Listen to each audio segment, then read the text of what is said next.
Il presidente dell'Emilia-Romagna ha parlato di un accordo che è ormai una barzelletta. I governatori di Lombardia e Veneto hanno detto no ad una riformicchia, insomma quel che sembrava un accordo di massimo uscito dall'ultimo Consiglio dei Ministri, con il passare delle ore sembra invece prospettarsi come l'ennesimo punto di stallo nel processo per l'autonomia differenziata delle 3 regioni italiane che lo hanno richiesto. Perché tra i punti nodali, oltre alla definizione dei costi storici o costi standard per stabilire l'entità dei trasferimenti dallo Stato, in discussione c'è anche l'ipotesi di una sorta di tetto alla crescita che le 3 regioni trainanti dell'economia nazionale potrebbero raggiungere una volta definite le competenze, un limite nella crescita del PIL regionale oltre il quale le regioni autonome dovrebbero versare le eccedenze in un fondo di perequazione destinato alle regioni del sud. In attesa del nuovo vertice di governo programmato per lunedì si susseguono incontri, sollecitazioni e telefonate, perché si sa che in Italia non c'è niente di più definitivo di una soluzione provvisoria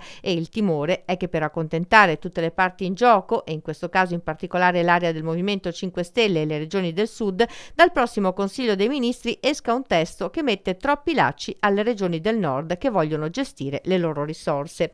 Lo scontro si concentra soprattutto sulle competenze legate al mondo della scuola, che ha sollevato una rivolta dei sindacati, degli insegnanti e delle sigle autonome che hanno già autoconvocato un'assemblea il prossimo 7 luglio contro ogni ipotesi di regionalizzazione delle competenze. Anche il segretario della CGIL Maurizio Landini si è schierato decisamente contro l'autonomia regionale, aprendo un fronte interno anche allo stesso Partito Democratico, diviso tra le rivendicazioni del presidente dell'Emilia Romagna, Stefano Bonaccini, che ha chiesto al governo di uscire da questo balletto infinito, e l'ala più critica del partito, che dalla Puglia e dalla Calabria guida un fronte che si oppone decisamente al varo del provvedimento.